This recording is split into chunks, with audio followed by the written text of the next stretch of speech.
మనం ఏ దేవతలను ఎంతగా పూజించినా కూడా గ్రామ దేవతని కనుక పూజించకపోతే ఈ పూజలన్నీ కూడా సంపూర్ణ ఫలితాన్ని ఇవ్వలేవు అని పెద్దలకు మాట చెప్తూ ఉంటారు.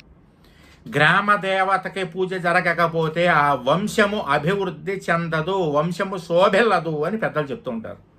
కాబట్టి అసలు గ్రామ దేవత అంటే ఎవరు, గ్రామ దేవత పూజ ఎలా చేయాలనేటటువంటిది మనం ఈ వీడియోలో చక్కగా కూలంకషంగా తెలుసుకుందాం. ప్రతి గ్రామానికి కొన్ని పొలిమేరలు ఉంటాయి. ఆ పొలిమేరలన్నిటికీ కూడా అధిష్టాన దేవత గ్రామ దేవత. 101 మంది గ్రామ దేవతలు. ఈ గ్రామ దేవతలు అందరూ కూడా సాక్షాత్తు పార్వతీ అమ్మవారి యొక్క స్వరూపాలు, జగన్మాత స్వరూపాలు అని మనకి శాస్త్రాలు చెప్తూ ఉన్నాయి. ఈ 101 మంది అక్కా చెల్లెళ్ళకి ఒక్కడు తమ్ముడు ఉన్నట్ట, వాడి పేరు పోతురాజు. అందుగురించే ఏ ఊళ్ళో గ్రామ దేవతకి జాతర ఉత్సవం జరిగినా కూడా పోతురాజు కొరడా పట్టుకుని కొట్టుకుంటూ వెళ్తుంటాడు. చూసారో లేదో ముందు పోతురాజు వేషంలో. కాబట్టి ఈ యొక్క గ్రామ దేవతలు ఎవరైతే ఉన్నారో వాళ్ళ యొక్క ఆరాధన చేయడం వల్ల ఆ గ్రామంలో ఏముంటాయి అంటే దుష్ట శక్తులు కూడా ఉంటాయి. ఎలాగైతే మంచి శక్తులు ఉంటాయి అలాగే దుష్ట శక్తులు కూడా ఉంటాయి. ఉదాహరణకి దెయ్యాలు, భూతాలు, ప్రేతాలు అంటారు. భూత ప్రేత పిశాచ బద్ధ బ్రహ్మ రాక్షస యక్ష యమదూత శాకిని ఢాకిని అంటూ ఉంటారు. చూసారా, ఇవన్నీ కూడా గ్రామ దేవత యొక్క ఆధీనంలో ఉంటాయి. ఒక గ్రామంలోకి దుష్టశక్తి ప్రవేశించాలంటే ఖచ్చితంగా గ్రామ దేవత యొక్క అనుమతి తీసుకుని అడుగు పెట్టాలి. అయితే ఎక్కడ మంచి ఉంటుందో అక్కడ చెడు ఉంటుంది. గ్రామదేవత చెడుని నేను ఊళ్ళోకి రానివ్వనంటే కుదరదు. ఆవిడ రానివ్వాల్సిందే. మంచి ఉన్న చోట చెడు ఉండతీరవలసిందే. కాబట్టి ఆవిడ ఏం చేస్తుందయ్యా అంటే దాదాపుగా తన యొక్క గ్రామంలో ఉండేటటువంటి ప్రజలకి ఎక్కువ ఇబ్బంది కలగకుండా ఉండే విధంగా చూసుకుంటుంది.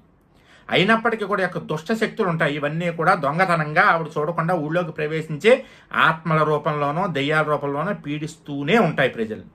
కాబట్టి వీటి యొక్క బాధ మనకు లేకుండా ఉండాలంటే సంపూర్ణమైనటువంటి అనుగ్రహం, గ్రామ దేవతల యొక్క అనుగ్రహం మనకు కలగాలంటే కనుక ఖచ్చితంగా గ్రామ దేవతల యొక్క ఆరాధన చెయ్యాలి.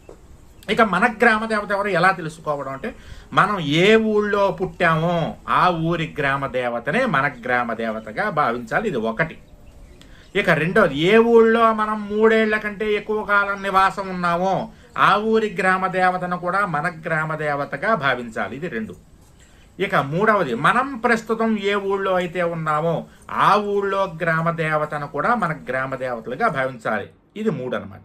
కాబట్టి ఈ 3 రకాలైనటువంటి గ్రామ దేవతల్ని మనం తెలుసుకొని ఇంట్లో పూజ గదిలో పక్కన పసుపు రాసి చక్కగా కుంకంతోటో పారాణితోటో ఆ గ్రామ దేవతల పేర్లు రాసుకుని లేదా చక్కగా పసుపు రాసేసి అక్కడ ఒక అమ్మవారి యొక్క నామంలా పెట్టేసి ఒకటి దానికి పసుపు కుంకుమ వేసి మనం నిత్యము ఆవిడకి నమస్కారం చేసుకోవడం వల్ల, గ్రామ దేవతలకి నమస్కరించుకోవడం వల్ల మనకి ఈ దుష్ట శక్తుల బారి నుంచి బయటపడేటటువంటి అవకాశం అనేటటువంటిది మనకి లభిస్తుంది.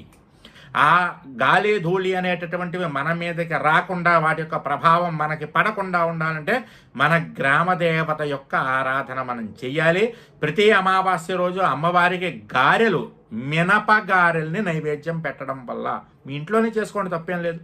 అదేవిధంగా సంవత్సరానికి ఒకసారి ప్రతి గ్రామ దేవతకి ఉత్సవాలు, జాతరలు, బోనాలు అని జరుగుతాయి. కాబట్టి అప్పుడు అమ్మవారిని దర్శనం చేసుకుని మొక్కులు సమర్పించడం వల్ల, బోనం సమర్పించడం వల్ల, భోజనం సమర్పించడం వల్ల కూడా గ్రామ దేవతల యొక్క అనుగ్రహం మనకు కలిగే దుష్ట శక్తుల బారి నుండి, గండాల బారి నుండి, ప్రమాదాల బారి నుండి మనం బయటపడడానికి అవకాశం ఉంటుందన్నమాట. కాబట్టి గ్రామదేవత యొక్క ఆరాధన చేయండి. గ్రామదేవత దేవాలయాన్ని అమావాస్య రోజున దర్శనం చేసుకోవడానికి వీలైతే ప్రతి ఆదివారం దర్శనం చేసుకోవడానికి అవకాశం ఉంటే రోజు ఒక నమస్కారం చేయడానికి ప్రయత్నం చేయండి. ఆవిడకి కావలసినటువంటి నైవేద్యాలు, ఆహారపు బళ్ళు సమర్పించండి. అలా చేయడం వల్ల గ్రామదేవత యొక్క సంపూర్ణ అనుగ్రహం కలిగి మీ వంశం బాగుంటుంది.